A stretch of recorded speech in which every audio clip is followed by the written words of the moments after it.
Talafatu Samoa Entertainment TV nei foi tula. Ai usi mai al whaafonga sa poponga o nā tamua. E tolu wa yaso leo lo tau fiai nei ia Samuelu malana maenga. Ele ofisa o leo. Lo va ia leo mo le nā taimi umi. Se ia lea solua se fulo februari. E wala awaile la tomta upu. I le whamasinonga. O le whamtalangan tu ina mai le fiongan komsina o leo a wapa aulo ngoi Tino Filippo ne o tatou Tuli loaina i se fesili i le tai au nei. O le vai aso na te nei na o anei Samuelu malana vaenga i le ofisa o leo peitai. Mai le tai au o anei le fiafi o whaia pēr whamtalanga ma o ai ina abatu i lalo le vaenga leo e tau fiai mo le tolu vai aso. E Tuli loaina pēr le neim ta upe tatou telefou o i luma. Ua whaatal sangai nai nei mtanga rungo leo mfalpui a leo la toe fuata ina le fsostwani a le tunu lau tele. Ile sa ilio se teine ingoa ya vai ma naia malu sfutolto sangan matua leo lumuanga tuai. Taimi mulmuli na vaaya ilea teine elo na aingo lesto na ia so lua fitu o ya anuali lua o lua faile iwa ili tai au. Olo ia la e ia le mitia fulana moana. Ma se ofu vai pu'ulanu liuli ai ole ia lanu piniki o lo ofusi ai ilona sulunga titi. Tau sanga stasinet sil fiel no fanga por swaptalanga winga il teine ina ia whaafsota iane se ofiso leo latane po le wala aule numera lua ngā lulue whaatasiai mo se Samoa saunga le mu. Wa te a itua ma le potu ti ngā ina ai whaase e ane i le potu numero fitu le tama abeta vale ya afa lio whaiva tau sangal matua whale ula. Ma ia whaafta ia i le fsoso ni mai tangata ta alo malai tona i mato. I le lawe i na o ia ma avatu le whale mai. Whaamtala le tama ia afa i le sui o le SETV New Zealand. O ia le to e alwe whialua i se taxi. Taru leo so whainga. O ia se tamatala vau. Na ia whiawe ia ai mulmuliane wha o limal pa seste lea wha o ngā ai se au penga maai. Ma ta oto ai li whale mai. Na maua lea li tala vau. Ma le tupe si lia lua se lau tala le ave taxi na ia ava sea ma le ta vale. Longo leo, pe ta in matapungia le ave taxi. Whata ali se atua ia sa maalianga le whale mai mtotua motongo fiti. Ta wal tamaya afal tato pa anga pe amanuia. O le asu ese isi ngā ruenga e tausi e lona ainga. Ai le toi lau pa sese. O le toi fo yo whanau lea onga leisi leo ta penanga ntanga ruenga leo lo whaia nei le ngata. O tali ngā malo ai o saunga le mu lau tele ma ave ai i le whaata ua whaamua i le saunga le mu o whanau mtanga tu whio ai le tele. Leo lo ta ua le porkalamia leo whaangasolo i nei. I lunga ofisa whaasala lau le poloko au wala i tae au ai maisa lawa i taimi wa e a onga. O wha le tonu ia i nei le ngata ina wha au popo le tele o ta wale whio ai lunga o le au wala. Ai o le si itia fo i o le a wha i whana wa o ngai momoli i ta wale. Ai o kolosi ma le au sa vali. Whaatino ina ai o tātou pito la au i vai ngā tau tāwale aki. I ni tūlanga le saumare mūru mō ala sili. Sila fo ia i le vai tau oi. Ia ia o ngā whānau. Ia na mai tau mai leo le atu nu oi. Ai mai se lava i le tai o te meu sua i mai i whānau wa oma. Ia e matua e whaia si pisi o tātou au wala. Sila ia i rea ngā i mai le runga le vai tele street. Ia e amata ko loka mai lava tātou au wala mai i vai loa. Ia po vai nganga hoi pa asolo mai ala ia le tau langa. O le tiutia mare mtawhai o i rea tātou vai ngā tāwale au. Ia e mua lava i tae au. Ina ia saungare mu le usu mai e whanau a uma runga awa tēne. Tuturi mai taimi mua uma. A mai taura iai, e matua i poloka tātou a wala.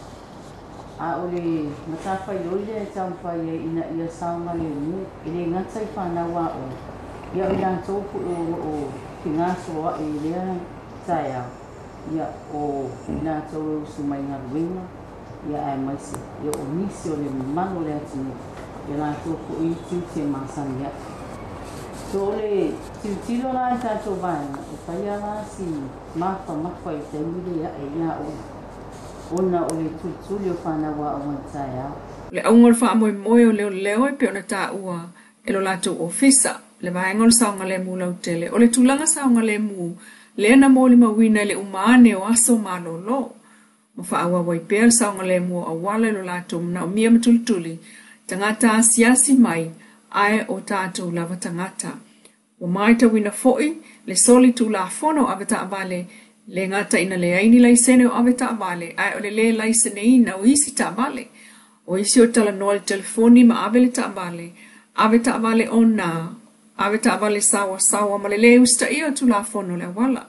Ai ufautua ina mātua li mamolinga o whanau le aonga, ia tautua nā, ia lava le taimi e tā pena ai whanau le tai au, e tu iti ai, le whaana tinati po le sawa, ma whaonga se ai leino le awala talu le tulinga o le taimi, ia tausi tu la fono, mō se Samoa saonga le mu, e peo na whautua mai le ofisa o leo.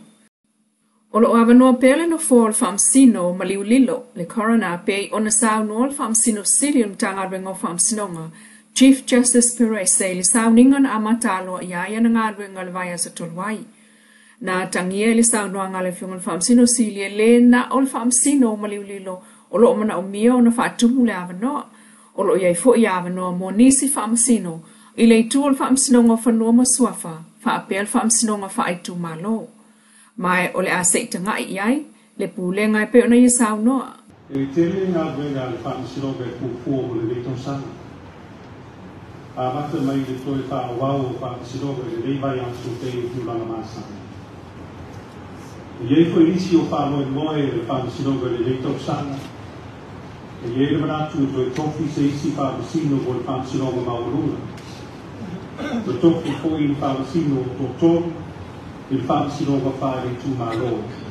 Peitai, o le ato ilo awala, sa ta ia lai le komisi mai taimi o taitai whono le whaamsino sili talwai. Mai le whai ngofie fo i le tōwhinga, o se whaamasino i whae te tenga o le tūto tasi, o lana whae unga whai, ai o le mata ngā ruenga. O le i luma o le komisi o ngā ruenga, o le whaamisiroga le tō ilo, o wheunia inga, o ta iala le komisi.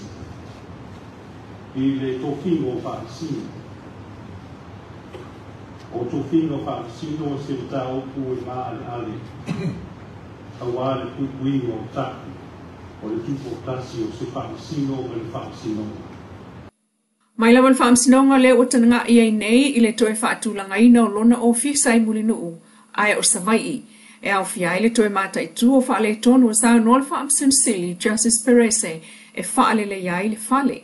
Ma mata i tū peanga wa ai, o na toi tuu iai ni isi potu whaamsino ma ofisa, ai o le mata i tuina fo i o se whale whaamsino isa la whai mo le whaamsinonga maa walunga, po le whaamsinonga apili e whaatautai ai le motele, o iai fo il fuafuanga le whaamsin sili ma le pulenga le whaamsinonga, i le anga iai i le lumanai o le atanga iai i le whaamvai, ma le tūto tasi o le whaamsinonga, i le ave ai o se tasi o tafa o le pulenga o le malo, o se mata upu, o sa vali le lua tausanga tanga ipe iai ma le tutoa.